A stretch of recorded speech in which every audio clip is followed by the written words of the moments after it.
नमस्कार, फ्रंटलाइन 24 में आपका स्वागत है। मैं हूं आपके साथ साहिबा सिंह। खबर की शुरुआत करेंगे। लालू ने देर रात अपने 22 प्रत्याशी को नामों की घोषणा कर दी है। सिवान को फिलहाल रिजर्व में रख लिया गया है। इसके पीछे भी बड़ी राजनीति छुपी हुई है। इन 22 प्रत्याशियों में 8 प्रत्याशी केवल यादव जाति के हैं। लालू प्रसाद ने मुस्लिम को भी इस बार दरकिनार कर सिर्फ 2 टिकट दिया है। कुशवाहा को 3, अति पिछड़ा को 2, वैश्य को 1, दलित को 3, भूमिहार को 1 और राजपूत को 1 टिकट बक्सर से सुधाकर सिंह को देकर इतिश्री कर दिया है। लालू प्रसाद 18 वर्षों बाद भूमिहार जाति के मुन्ना शुक्ला को वैशाली से टिकट दिया है। अगर आप इस लिस्ट पर गौर फरमाएंगे तो लालू तेजस्वी के कथनी करनी में कितना फर्क है यह समझ में आ जाएगा। उन्होंने ना तो किसी ब्राह्मण को और ना किसी कायस्थ को टिकट दिया। अगर आप इस लिस्ट पर गौर फरमाएंगे तो लालू तेजस्वी के कथनी करनी में कितना फर्क है यह समझ में आ जाएगा। उन्होंने ना तो किसी ब्राह्मण और ना किसी कायस्थ को टिकट दिया है।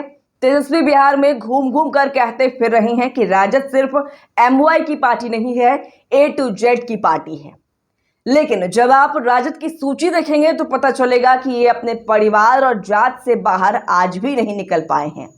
यादव जाति में भी वाल्मीकि नगर, सीतामढ़ी, मधेपुरा जैसे सीटों पर ऐसे यादव प्रत्याशी उतार दिए गए हैं जहां ना तो ये प्रत्याशी समीकरण के लिहाज से फिट बैठते हैं और ना कुछ के पास भरपूर संसाधन है। मधेपुरा में राजद को प्रत्याशी नहीं मिल रहा था तो पप्पू यादव पर लड़ने का दबाव बना रहे थे। सिवान सीट पर अवध बिहारी चौधरी का नाम सबसे आगे चल रहा था, लेकिन सारण सीट पर हार के डर से फिलहाल यहां नाम की घोषणा नहीं की गई है। हिना साहब को पहले लालू तेजस्वी ने अपमान किया, अब टिकट देना चाहते हैं तो उन्होंने टिकट लेने से साफ मना कर दिया। सिर्फ 2 मुसलमानों को मधुबनी और अररिया से टिकट दिया गया है। सिवान में अगर मुस्लिम प्रत्याशी लालू नहीं उतारे तो सारण में बेटी रोहिणी आचार्य चुनाव हार सकती हैं। इसलिए मजबूरन सिवान में मुस्लिम प्रत्याशी उतारने का मन बना रहे हैं।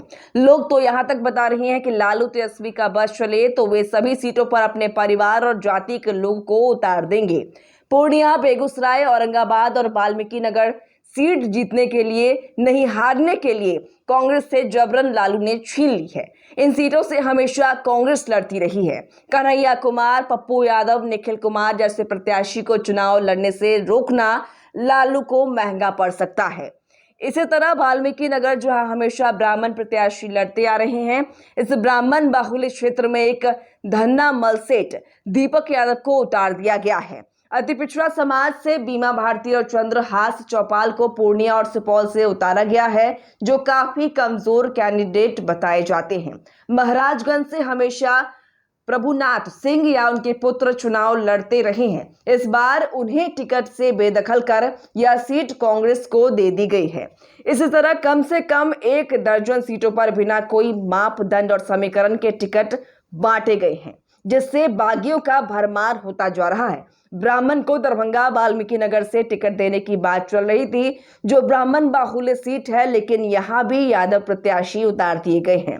ना तो लालू तेजस्वी MY समीकरण में मुस्लिम की चिंता की और ना सवर्णों में खासकर ब्राह्मण की।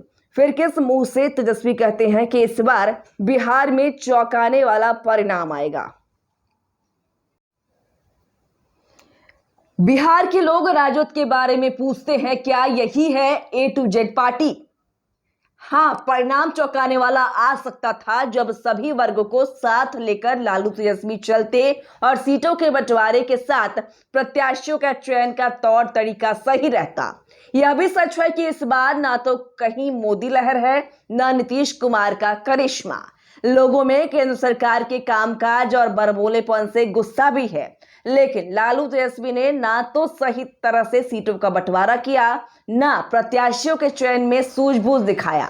बिहार के लोग लालू की मनमानी और तानाशाही रवैये से काफी दुखी और नाराज दिख रहे हैं।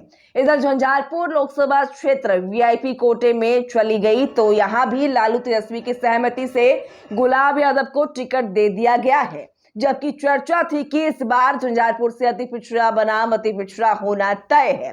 इससे लगता है कि लालू प्रसाद लोकसभा चुनाव को हल्के में ले रहे हैं और 2025 विधानसभा चुनाव के लिए समीकरण बैठा रहे हैं।